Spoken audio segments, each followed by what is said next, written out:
All right, Bella, you ready to talk about tech sales? I've said this in a past video, but I've got a mentor who's a CEO, and he told me, Chris, in your career, make sure to ride the wave. And we're experiencing a wave and a boom in technology sales. There are more tech sales jobs being created than ever before, and these tech companies are willing to pay an arm and a leg for great salespeople, and that's partly because of the boom in cloud computing. And the reason you want to consider this as a career is because it is one of the fastest career paths to making 6 figures or more. When I started as a business development rep at Oracle out of college, I was making around $75K when I hit my number, and then I got promoted, and the next year I made 6 figures. Well, now there are entry-level BDR sales roles where you can start making $100K out of the gate. There's a million companies that you could be working for in tech sales. With so many options, how do you choose the right tech sales company to work for? It's a huge decision. It can impact the next 1 to 3 to 10 years. And it can be the difference between going to work excited and energized and loving what you do, building great relationships, growing a lot, and making a lot of money,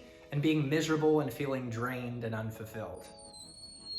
Bella? Today we're going to look at the top 5 factors that you need to consider and research before making a decision on the technology firm that you want to sell at. You're going to want to stay around for all 5 tips, and if you get value out of this video, make sure to give that like button a love tap, because the YouTube algorithm loves that too, and it'll show this video to more people that might benefit from the message.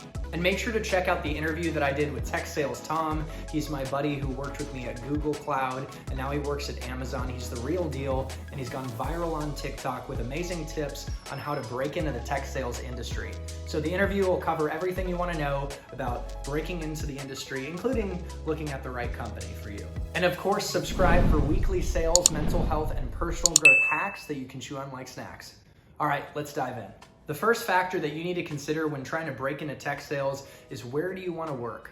Location, location, location. If for some reason you want to live in a specific city, that's going to limit the companies that you can work for to either the companies that are based out of that city where you can work there, or companies that are remote.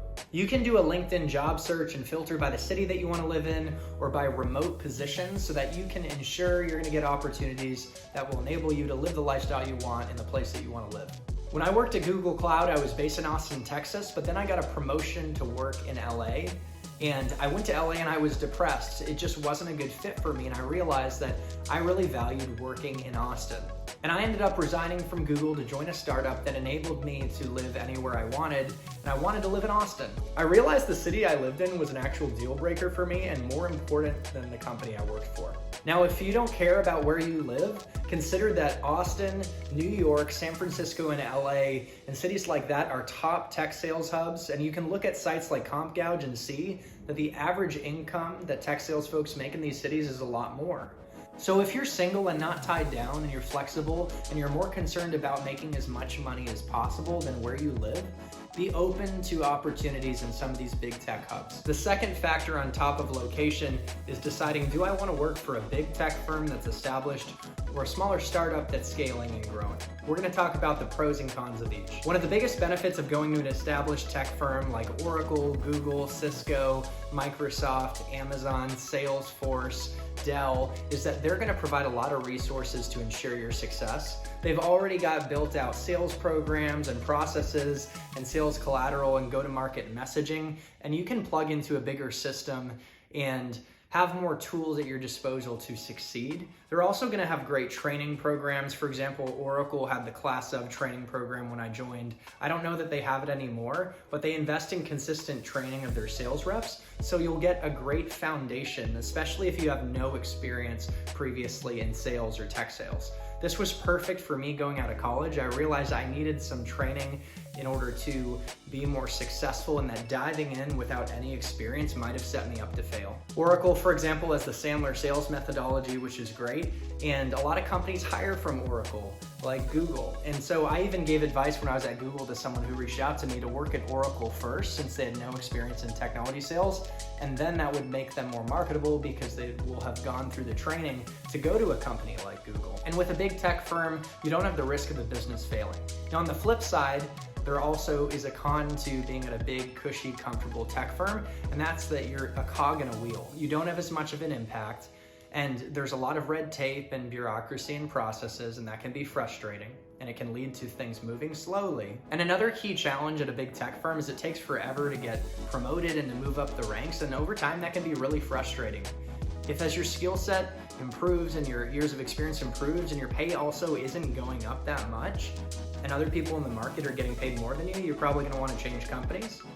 And so that, again, that can be a pain. If you're entrepreneurial and you're the type of person that loves ambiguity and you tell yourself, I can handle anything, I can handle sales, then dive into a startup and you can have a big impact really fast. You can get promoted very fast. You can increase your pay much more quickly. And closing one deal at a startup has such a big impact on top line revenue as opposed to closing a deal at a big tech firm. It doesn't make the same difference. Now that I've left Google and joined a startup, it's been really refreshing to also have the opportunity to wear different hats and put on my partnership hat or my marketing hat and create marketing campaigns.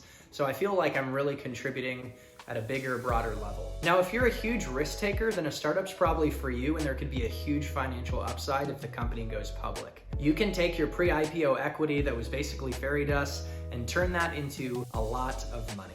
The return that you get from going public with a company is probably greater than any other investment you could make. It's the fastest path to financial freedom. Now, a key challenge of being at a startup is you have less guardrails and resources. You really got to figure it out, and that can be very stressful. You're more likely to work long hours, more than the typical 9 to 5 to get the job done.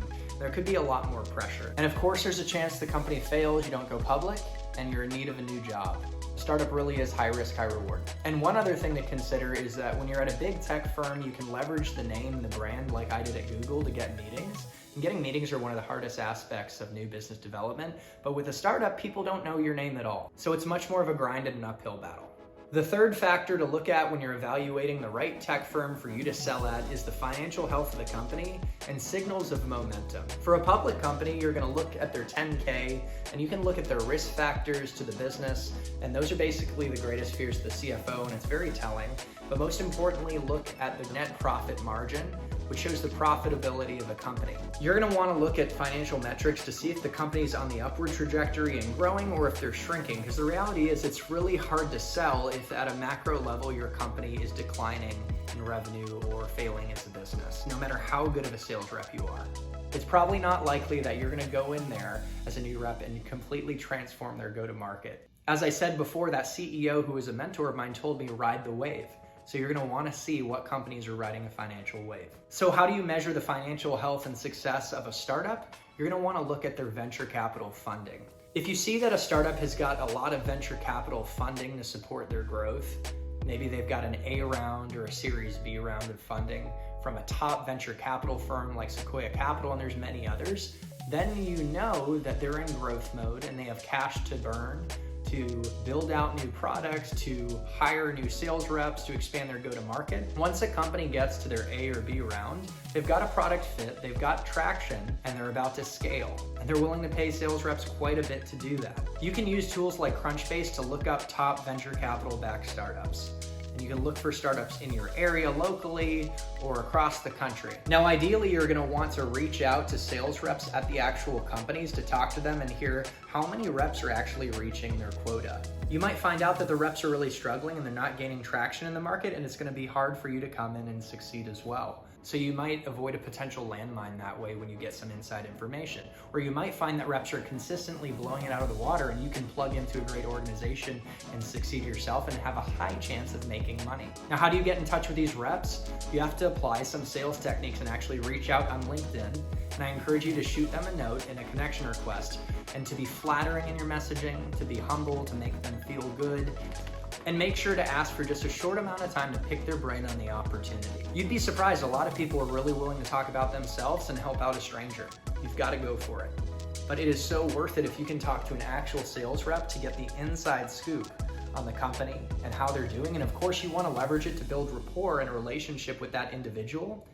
And hopefully you can ask them to be a recommendation for you as you enter into the interview process if you make it that far. And even further, maybe they could coach you through the process to be successful. And when I talk about signals for momentum, you want to look for leadership hires. Maybe a company hired a CFO and that means they're getting ready to go public. They need someone who can button down the finances. Or maybe a company hired a new chief technology officer, which is signaling growth in the market from a platform perspective and that they're going to be building out new features for their clients. And make sure to look at the leaders at these companies and see where do they come from and do they have a track record of success? Because leadership makes a huge difference.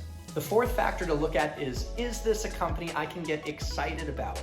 Specifically, do they have a mission that I believe in? Do they have values and a culture where I can fit in and be my full self and be self-expressed? And finally, do they have a product that I'm excited about, that I believe in? As a sales rep, you're gonna need to be excited about coming to work if you're gonna last, because it can be a grind. You're gonna get rejected, you're gonna have to work hard. And so part of that has to do with being in a culture with teammates that you love, and also fulfilling on a mission that's worthwhile. What attracted me to Google was its mission to organize the world's information and make it universally accessible and useful. And Google Cloud had a similar charter, and that really inspired me. And I felt purposeful in what I was doing. It made a big difference, and I love the people that I was with. And I feel the same way about my new company. We're all growing together and pushing each other to be better. Maybe you're selling a data and AI software that helps kids get more engaged with learning, and that is very meaningful to you. You get excited about that. That even gets you up in the morning. Or maybe you care about improving outcomes in healthcare. And by selling a software in healthcare, you get an opportunity to make a difference and an impact in that industry. Or maybe you love Bitcoin or finances and you can get into fintech, or you love the food and beverage industry or hospitality industry. Well, there are software solutions for that. Maybe you want to help entrepreneurs be more successful. And I've seen softwares that help entrepreneurs in various ways, and they do just that. If you don't believe in the product, you're not excited about the market and the causes and challenges you're solving for, and you don't believe in the company's missions and values and don't fit in culturally, it's never gonna work. So make sure you do your research on these key factors. The fifth and final factor to consider when choosing a tech startup or an established tech firm is how much money am I gonna make? What are the benefits? Is it gonna support the lifestyle I have today and that I want? Will it support my family if I have one? And what's the career path that's available to me? What's my trajectory gonna look like? You gotta think long term. Maybe a firm isn't offering the base salary or on-target earnings that you're looking for, or they don't have good healthcare benefits and you need that because you have a condition that you have to deal with. That'll rule a company out. And as you go through the interview process, you're gonna wanna ask questions about how often folks are getting promoted and what it takes, and where you could potentially go in your career. If that doesn't line up, then it's not gonna be a fit. And of course, this is the type of thing that's hard to know ahead of time just based on research. You're gonna actually have to find it out as you go through the interview process. So I hope you found these 5 tips helpful and you can apply them in your search for the perfect tech sales role for you at the right company. Remember, consider the location of the company. Location, location, location, it matters. 2, consider whether you wanna work at a big tech firm or a new startup that has the chance to scale and grow. Number 3, look at the financial health of the company and signals of growth.